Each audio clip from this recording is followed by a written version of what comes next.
They said no sound could echo in the void. They were wrong. It began with a transmission, static at first, then an image forming from the distortion of distant relays. The Galactic Council chamber, suspended in the hollow heart of the Citadel Nebula, glimmered with light refracted through 1,000 species' eyes. We gathered to witness the end of Earth. The High Chancellor of the Dominion stood beneath the seal of victory, his voice amplified by the resonance fields. By decree of the Council, he announced, the Sol system is henceforth a restricted zone. Humanity's sovereignty is dissolved, their defiance extinguished. Applause thundered across the tiers. It was the sound of peace, they said. The sound of unity. I remember believing it. Then the holofeed shimmered, an unsanctioned signal cutting through encrypted channels. A shape took form at the center of the chamber, humanoid, unarmored, bare hands at their sides. A human! Gasps rippled through the air. The Dominion's guard reached for their weapons. The figure raised one hand, not in surrender, but stillness. And in a voice far too calm, far too steady for the moment, they spoke. Then I guess, they said, you've just declared war. The chamber froze. The Dominion's emblems flickered. Even the air filtration units seemed to pause, as if the universe itself held its breath. I had seen executions, uprisings, star-born annihilation. None of it compared to that sentence. There was something in the way they said it. No fury, no desperation. Just inevitability. The Chancellor recovered first, sneering. You dare threaten the Council? The human only tilted their head, eyes reflecting the chamber's artificial light like twin eclipses. Threaten? They almost smiled. No, we simply remember. Security fields shimmered, converging to erase the signal, but not before the human stepped forward. Their voice filling every channel in the system. You've mistaken mercy for surrender. You've mistaken silence for extinction. That's your last mistake. The image cut to black. The chamber erupted into chaos, shouts, accusations, alarms. Across the galaxy, feeds replayed the moment in endless loops. To some it was comedy, to others a ghost story. The Dominion declared the signal a fabrication, a viral act of resistance. They mocked the Terran bluff across every network, splicing memes into the footage, laughing at the tiny creature who dared challenge empires older than suns.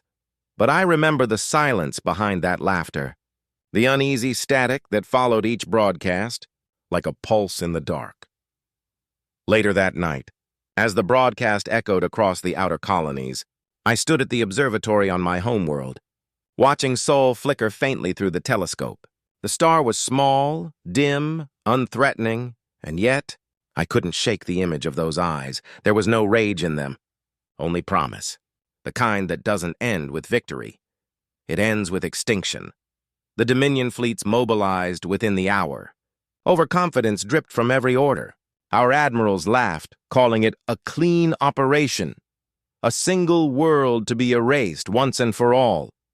But as the fleets departed, a strange thing happened. The static on the deep-range sensors intensified, spreading across communication bands like a living thing. Frequencies we couldn't map, patterns we couldn't decode. It almost sounded like breathing. When I mentioned it to my superior, he dismissed it as interference. The humans are ghosts, he said. Dead things can't make noise.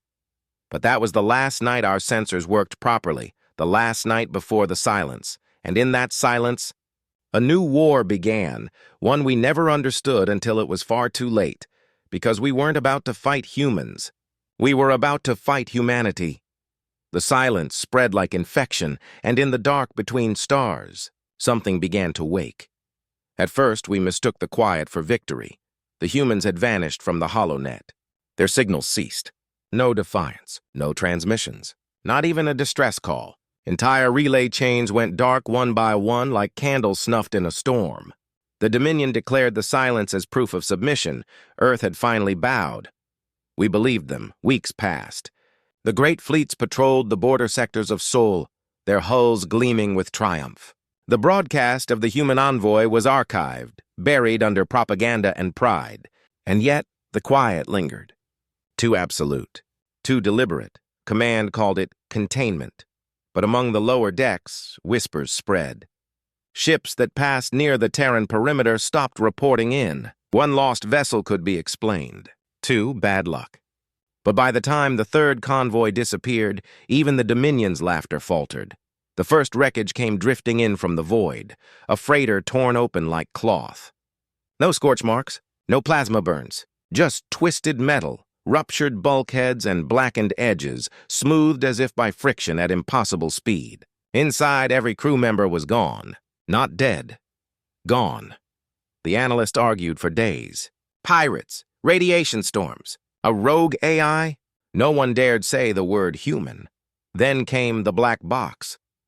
I was there when the Admiralty gathered in the command spire above Harkon Prime. The holofeed crackled, displaying the final recording from one of the lost destroyers. At first, nothing but the quiet hum of space. Then the instruments began to twitch, readings spiking beyond calibration. And then we heard it, faint, low, rising through the static. A roar, not an explosion, not a system alert. A living, resonant roar, as if the void itself was breathing anger back into the world. Seconds later, the ship's sensors caught movement, blurred shapes, invisible objects slicing through matter faster than light should allow. The destroyer's shields didn't flare. They simply failed, as if space itself refused to protect them. The image froze in a final instant, the hull collapsing inward, sound returning as one long metallic scream. When the playback ended, the admirals sat in silence. Some claimed it was a weapon malfunction. Others insisted it was staged, fear tactics by the Terran remnants. But none could explain the roar. After that, Dominion fleets tightened formation. No ship traveled alone. Yet the disappearances continued. Whole battalions erased mid-transmission, leaving behind only static and that impossible sound echoing in the deep. Then something worse. Faint signals detected from the Sol system. Patterns we thought long extinct. One by one, Earth's orbital satellites flickered back online. The old Terran network, thousands of automated stations built centuries before the Purge, reactivated simultaneously. Their beacons pulsed in rhythm, forming constellations of light around their star. We magnified the feed, watching the moon. Lines of illumination traced across its surface, ancient defense grids we'd assumed destroyed, now humming like veins awakening after sleep, and beneath the clouded surface of Earth itself, deep seismic readings began to register. The planet trembled, not with tectonic activity, but with synchronization. Power signatures consistent and growing. It was as though the planet's crust was charging. The Dominion dismissed it as relic energy surges. Old machines waking from dust, one admiral scoffed. Nothing more. But I remembered what my grandfather had told me, the stories the elders never recorded, the kind whispered when the stars dimmed. If humanity ever goes silent, he'd said, pray they stay that way. I used to think it was a superstition. But now, watching the glow rise from Earth's ruins, I began to understand. Silence for humans was never surrender. It was the deep breath before the strike. Reports came in faster than we could categorize. Reconnaissance drones vanishing, listening stations overwhelmed by feedback, gravity wells forming in regions without mass. The Dominion declared martial readiness. Still no human transmission, only that silence, growing, thickening. And then, one night, every Dominion relay across the Sol border caught a pulse. Brief, ancient, unmistakable. A carrier wave built on Terran frequency. It carried no message, just coordinates. The admirals didn't wait. They dispatched the Vanguard fleet to investigate. We watched them depart in disciplined formation, their drives flaring across the dark. But the moment they crossed into the old Terran perimeter, every feed went dark. Hours passed, then days, then a week, until finally one transmission came through, distorted, looping endlessly. The same roar, now louder, closer, followed by a single human voice whispering through the static, "You shouldn't have come back." The signal ended. The Dominion ordered silence across all channels, forbidding discussion, sealing records. But everyone knew. The humans hadn't vanished. They were waiting. And somewhere beneath those ruined cities, something ancient turned its gaze toward the stars once more.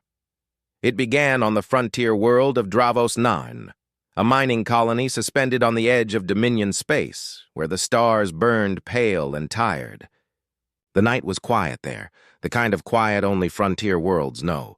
Then the sky cracked. At first, the colonists thought it was a solar flare. A crimson shimmer spilled across the atmosphere, bleeding into ribbons of light that pulsed like veins in the heavens. The miners stared upward, their visors reflecting red. Then came the blackout, total, absolute. Every ship in orbit vanished from sensors. Every signal died, command assumed a communications failure. They dispatched drones. None returned. When the feed finally flickered back, the sky above Dravos was aflame. Not fire, not storm. Light, deep, shimmering red curling through clouds like blood in water. We thought it atmospheric interference. But one terrified technician, managed to stabilize the spectrum readout. The wavelengths weren't natural. They were encoded, structured. The pattern repeated itself across every scanner. Red, white, blue, frequencies arranged like a flag. Earth's flag. Then, the transmission arrived. To all who declared war upon us, your fleets will not be destroyed. They will be unmade. The voice was human, calm, controlled, terrifying in its certainty. The Dominion's counselors dismissed it as psychological warfare, propaganda meant to spark panic. But when the first system went dark, no one laughed. It wasn't destruction, it was erasure. The outpost at Mira Gate vanished overnight. Not attacked, not invaded, gone. Its coordinates led only to empty space, as if the planet had never existed. The surrounding stars bent strangely for days afterward, light curving in ways no equation could describe. Our physicists went mad trying to explain it. Then came the fleets, not seen, not detected, just arriving. One moment, empty void. The next, human vessels, if you could call them that, already mid-maneuver, already mid-strike. I watched from the orbital command tower on Harkon Prime as the Dominion's dreadnought Karsus Eternal engaged them. She was a city of steel, fortress class, 12 kilometers long, armed with enough firepower to glass a moon. Against her drifted a single Terran corvette, small, unarmored, black as the void. The dreadnought opened fire immediately. Plasma arcs scorched space. The corvette didn't dodge, it shifted. One instant it was there, the next, it wasn't. The sensors glitched, showing multiple echoes, each in a different position. Then the dreadnought began to disassemble. I don't mean explode, I mean disassemble. Hull plates separated, engine arrays drifted apart, entire decks peeled away as if some unseen hand was taking the ship apart molecule by molecule. The Dominion officers screamed for shield reinforcement. There was nothing to reinforce. Their ship was being rewritten. From my station, I could only watch as the corvette drifted through the wreckage, its hull lined with faint blue light, no visible weapons, no propulsion exhaust. Just movement, intentional, surgical. When it passed, the Karsus Eternal ceased to exist. Not debris, not ruin. Just silence, as though the void had folded over it and forgotten it was ever there. The Dominion panicked. Emergency summons called for the Grand Council to assemble. The words Terran Strategic Command were whispered for the first time in centuries. They had been legends. Even before the Purge, human tacticians who ended wars before they began, whose battle doctrine was said to bend probability itself. No one truly believed they were real. Until that day, the Council demanded explanations. The Dominion screamed for unity, but the other empires did not move. They watched, waited, feared. Because they remembered the stories about the day humanity vanished and the strange beacon that had pulsed from Seoul just before silence fell. A warning, or a promise, do not come looking for us. But we had. And now, they had answered. More systems began to die, not in flames, but in logic. Space itself folding around their coordinates. Stations vanishing mid-broadcast. Crews reporting distortions where stars once hung. Every sensor, every satellite, every listening post tried to track them. None could. Human fleets didn't appear on scanners. They appeared inside them, their signals bleeding into every layer of detection, every line of code. They weren't hiding. They were inside our instruments. Then came the second transmission. It wasn't addressed to the Dominion. It was addressed to everyone. We asked for peace. You demanded silence. You mistook both for weakness.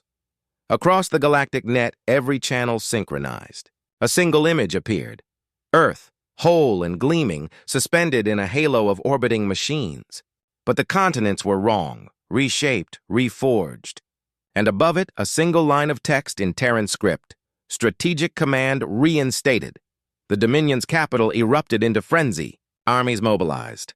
Treaties broke. Old enemies forged new alliances out of fear. But the humans did not invade. They didn't conquer worlds or enslave populations. They simply erased resistance. On the fringe worlds, soldiers reported seeing strange lights in the sky, shimmering auroras that whispered in static. Every world touched by those red clouds went dark within hours, and always the same aftermath. No damage, no wreckage, just absence. I remember the night the auroras came to Harkon Prime. The crimson glow crept across the horizon like dawn, though our sun had long since set. The atmosphere shimmered, heavy with static. People gathered in the streets, pointing upward. Some prayed, some laughed. I could feel the charge beneath my skin, my implants flickering with interference. Then the air itself began to hum. The sky broke open. Thousands of red lines flared across the clouds, descending in perfect symmetry. The city lights flickered out one by one. My communicator screamed with overlapping signals, screams, orders, then static. I saw the ships appear above the atmosphere, not descending but coalescing. Forms built from light and gravity, wings that folded through themselves. One passed so close I could see its surface shimmer like metal remembering how to exist. And in that moment, I realized what we had done. We hadn't awakened a sleeping enemy. We had reawakened a civilization that never died. The Terran Strategic Command wasn't a myth. It was the operating heart of a species that had hidden in silence. Rebuilding. Waiting for the moment we'd come too close. We called it war. They called it correction. When dawn rose over Dravos 9 again, there was no planet. Only light, frozen in the void, still red, still pulsing. That was the day the galaxy learned what it meant when humans returned to the sky. And as the red auroras spread from system to system, we realized the truth. This wasn't an invasion. It was a reckoning. It took the galaxy 10,000 years to forget how to be afraid. It took humanity one season to remind us.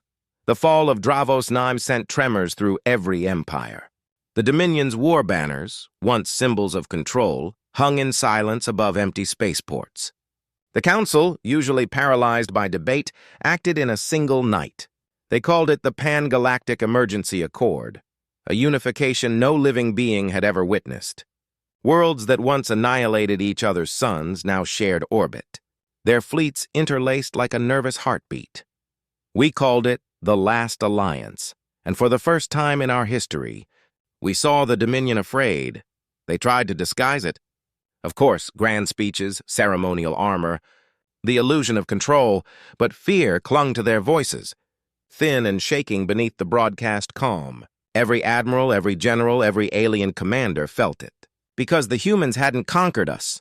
They had corrected us. Still, we prepared. We built the greatest war machine in history. Dreadnoughts wrapped in gravitational sheaths, rail cannons capable of bending orbit, drones the size of moons. Warlords were crowned as generals. Enemies became allies overnight.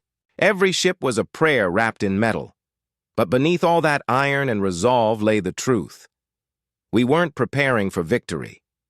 We were preparing to survive. For months, reports trickled in, each stranger than the last. A fleet above Zathar 4 encountered a Terran vessel the size of a shuttle.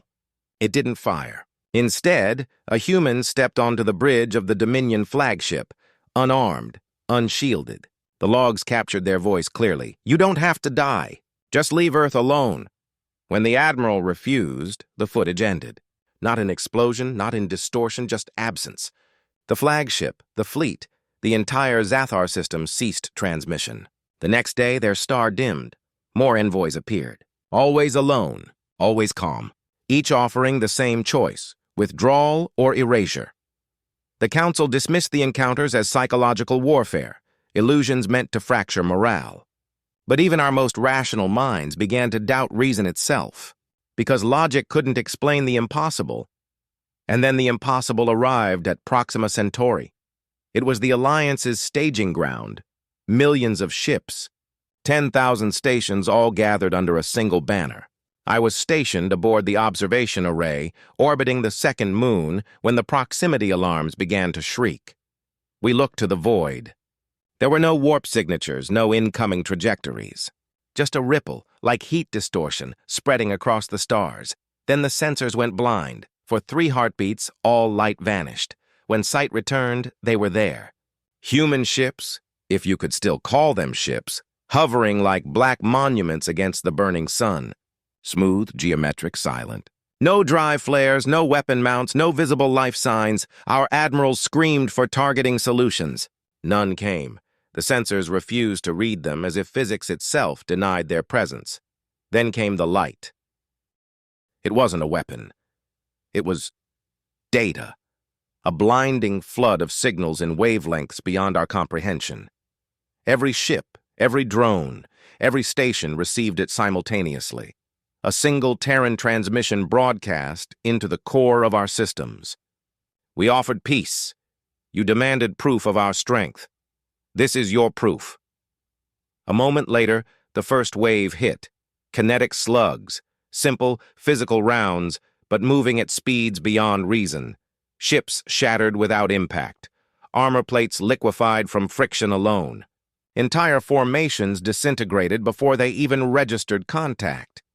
The Dominion's flagship, the Vigilant Sovereign, managed to fire a single broadside before collapsing inward, her hull compressed into a singular point before exploding into vapor. Our fleets never stood a chance. We tried to retreat, but the gravitational field twisted, folding space like fabric. The stars themselves bled red as our drives tore apart. Communication collapsed into screams and static. Then silence. All of it. Our pride, our unity, our billions of tons of alloy and ambition gone in seconds.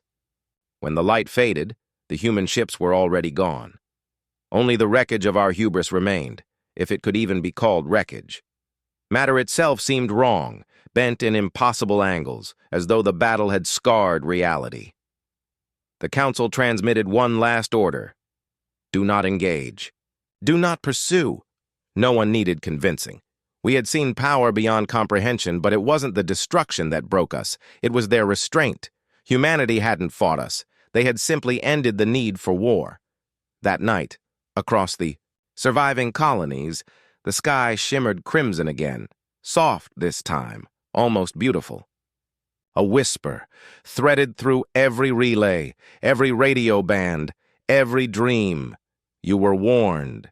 And for the first time in recorded memory, the galaxy obeyed. But peace, when born from fear, is never still. And the silence that followed was far worse than war itself. The message arrived without ceremony. No preamble, no signature, no warning, just a voice, cold, deliberate, and unmistakably human, echoing through every communication network in the galaxy. You declared war on humanity. You forgot what that means. The signal carried no coordinates, no encryption. It didn't need them. The transmission was everywhere, on civilian channels, military networks, even inside encrypted Dominion cores that had been sealed for centuries. And behind the speaker, on every display, floated the image of a planet. Blue oceans, green continents, white storms swirling across a perfect living world, Earth whole again. It took minutes for the Council's analysts to confirm it wasn't an illusion. We watched in silence as orbital satellites, each hundreds of kilometers wide, circled the planet in synchronous precision. Machines sculpted from dark alloy, each one pulsing with energy signatures beyond our measurement range. They were repairing their home in real time, terraforming at a planetary scale, rebuilding oceans, continents, ecosystems. What we had believed extinct had not merely survived. It had evolved. We learned later that the Terrans had rebuilt their world from orbit, their machines rewriting geology, atmosphere, and time itself in harmony. They had made their world anew, not as it was, but as it should have been. No one understood the technology. Not even our greatest engineers could classify the energy readings. Some said it wasn't energy at all, but intent, a manipulation of reality at a level only theoretical physics had ever dared whisper about. They didn't send fleets. They didn't threaten invasion. They didn't even mention vengeance. They demanded memory. "Remember what we were," the voice continued. "Remember what we chose not to be." The broadcast ended there. No ultimatum, no countdown. Just that single haunting message, and the image of Earth, reborn and radiant, shining against the void like a verdict. For a time, the galaxy hesitated. Fleets drifted in orbit, commanders waiting for orders that never came. The Council convened emergency sessions, their debates running endlessly, their fear hidden behind political ritual. But the Dominion refused hesitation. They called humanity's return a fabrication, a holographic myth, an illusion meant to demoralize their enemies. Their pride, older than empires, could not tolerate the idea that the exiles of Sul had surpassed them, so they gathered their armada. Every ship the Dominion had left, thousands of dreadnoughts, orbital platforms, and fortress stations assembled above Dominus Prime, their capital world. The fleet formed a shell of iron and fury around the planet, their commanders broadcasting declarations of defiance across every channel. I remember watching those transmissions from the Council's observation chamber. The Dominion's high warlord, Drajankor, stood before his fleet, his voice shaking with pride, not fear. "Let them come," he said. "Let the ghosts of Earth test their gods against ours." Then he gave the order to engage all planetary defenses. Every weapon aimed outward. Every sensor pointed toward the void where we assumed the Terrans would appear. But they didn't appear. No fleet, no signatures, nothing, just silence. Then, a light, thin at first like a line drawn through the fabric of space. It didn't come from any direction we could measure. It was direction, pure geometry made visible. The line extended across the stars, touching Dominus Prime's upper atmosphere in a single impossible instant. For a heartbeat, nothing happened. Then the planet cracked. Not an explosion, not an impact, just a fracture, clean, deliberate, absolute. The crust of Dominus Prime split from pole to pole, its mantle erupting in ribbons of molten fire that curved upward, drawn toward the void like offering smoke. There was no shockwave, no debris field. The line simply passed through the planet, carving it apart with mathematical precision, and then the light vanished. We waited for the human transmission, their declaration of victory, their demand for surrender. But none came. There were no celebrations, no speeches, no sound, just silence. Dominus Prime, the heart of a civilization that had ruled half the galaxy, now glowed like a dying ember, slowly unraveling into a halo of molten dust. Every Dominion, ship that survived fell still, engines cold, weapons silent. They didn't flee. They simply stopped, adrift in awe, in terror, in realization. Humanity hadn't conquered them. They had corrected them. It was a message written not in words but in physics, a reminder that mercy is not weakness, and restraint is not fear. Across the galaxy, fleets disarmed themselves. Treaties were signed overnight. War ceased, not because of diplomacy, but because the very concept of defiance now felt absurd. And still, Earth remained silent. No ambassadors, no envoys, no further messages. The humans did not demand tribute or reparations or submission. They simply existed, watching, rebuilding, remembering. In the weeks that followed, we intercepted fragments of Terran transmissions, encrypted pulses translated only in part. One stood out above the rest, a phrase repeated through every frequency band. Mercy remembered becomes peace. Mercy forgotten becomes correction. We finally understood. They didn't return for conquest. They returned to restore the balance they once offered freely. A galaxy that had mocked their compassion had finally learned what it cost to forget it. From my post above the shattered remains of Dominus Prime, I looked out toward the faint blue glimmer of Sul and realized something terrible. They hadn't rebuilt Earth to live on it. They rebuilt it to remind us that they could. The galaxy called it the ultimatum. But in truth, it wasn't a threat. It was a promise, delivered in silence, enforced by history and written in light. And that light still burns in every star that dares to forget. The war ended that day, but the peace that followed was worse, because humanity had vanished again. And this time, they left no trail at all. It has been 412 cycles since the War of the Human Return. And still, sometimes, the sky turns red. Not everywhere, only near Sol, only where it all began. The auroras shimmer there, vast ribbons of crimson and gold that stretch across the void, their light bending in ways our instruments cannot explain. The colors ripple through the dark like a memory, painting the silence between stars with the echo of a warning. We do not go near them. No one does anymore. The Sol system has become sacred and forbidden in equal measure, a graveyard of our arrogance and a monument to their restraint. Even the scavengers, the mad and desperate who would strip reactor cores from dying suns, turn back when their sensors detect the flicker of that red light. They say the radiation patterns whisper, that if you listen closely, you can hear the human voice that ended the war, soft, distant, and eternal. You declared war on humanity. You forgot what that means.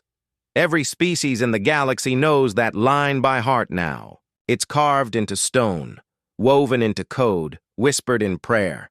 It is both a warning and a vow. Peace with humanity is not a treaty. It is a privilege. Our children learn that before they learn the history of their own worlds. Every civilization that survived the ultimatum built monuments to Terran restraint. Towering spires, star-shaped vaults, and orbiting archives where their message is preserved in every known language. The Dominion's remnants, once conquerors of half the spiral arm, live now as workers and servants on worlds rebuilt by Terran engineers. They tend gardens, maintain cities, and live quiet lives among the very species they once sought to enslave. None of them speak of the war. None dare. And yet, when the night grows quiet, even they look toward the red-shifted stars and bow their heads. The Terrans still roam among us, rarely, quietly, always watching. You can tell them by their silence. They wear no insignia, no weapons, no marks of power. But when they speak, their words weigh heavier than gravity itself. A single human advisor now sits on the High Council, not as a ruler, not even as a delegate, but as a witness. Their task is not to command, but to remember. Their eyes are calm, their face unreadable. Sometimes I wonder if they recall the faces of those they destroyed. Sometimes I think they remember too well. I am old now. My crest has dulled to gray. My claws are too brittle to hold a stylus for long. Yet I write this with what strength remains, not as confession, but as warning, because history fades, because pride always returns, and because somewhere, someday, another species will forget what it means to provoke Earth. I was there the day we laughed at them. I remember the smirk of the Terran envoy as the Dominion declared war. I remember the silence that followed their final words. Then I guess you've just declared war. We thought it was bravado. We thought it was defiance from a dying world. We didn't understand it was prophecy. We thought we could defeat them. We couldn't even comprehend them. Their weapons were not inventions. They were expressions of will. Their fleets didn't conquer. They corrected. Even now, after centuries, we still cannot replicate their technology. Every attempt ends the same way, with data that collapses upon observation, like the universe itself refuses to yield their secrets. And yet, their machines still work. Their orbital constructs still hum quietly above Seoul, maintaining balance without command, without flaw. They are the eternal caretakers of their reborn world. Some believe the humans left, vanished into deeper space, seeking new stars. Others believe they are still there, beneath the clouds of their perfect blue world, watching us with eyes that no longer need to see. I believe both are true. They are everywhere and nowhere, as much idea as species. Humanity has transcended what we call civilization. They are not gods. They are not monsters. They are what every intelligent species fears to become. Mortals, who learn to turn survival into art. Our archives hold countless theories about what they truly are now. Energy beings, temporal architects, quantum echoes. But those are names we give to things we do not understand. I think they are still human, and that is what frightens us most. Sometimes, on the outposts near the edge of Seoul's restricted zone, new recruits report seeing things. Shadows moving between stars, lights that vanish the moment they're scanned. One captain claimed her ship received an old Earth transmission from a century-dead satellite, 3 words looping endlessly. We remember peace. She never returned. Her ship's log was found adrift, every system intact, every crewman gone. We call such incidents the lessons. The Terrans never attack. They never warn. They simply remind. When a world grows arrogant, when empires start to rise again, there is always a sign. A brief red shimmer in the sky. A voice caught in static. A planet-wide power failure that lasts exactly 1 minute. And then, silence. No casualties. No declarations. Just the quiet understanding that we have been seen. That humanity still watches. So I write this record for those who will come after us. For the young who will one day question why the galaxy bends its knee to a vanished world. They will not understand the weight of mercy until they see what it takes to wield it. If you ever stand before a human and you hear them say, softly, almost apologetically, "We don't want to fight," remember our mistake. They never want to fight. They simply finish them. The last time I saw the red auroras, I stood alone on the observation deck of our capital's rebuilt citadel. The light danced across the void like fire reflected on water. And for the first time in centuries, I thought I heard something beneath it. A sound too faint for words, too vast for translation. A heartbeat. Perhaps it was the memory of the war. Perhaps it was the voice of the species that taught the galaxy humility. Either way, I bowed my head and whispered, as my ancestors once did, the only prayer that still has meaning, "Let them sleep, because if they wake again, the stars themselves will remember what fear feels like. The war ended long ago, but the lesson remains, carved not in worlds, but in the stars themselves.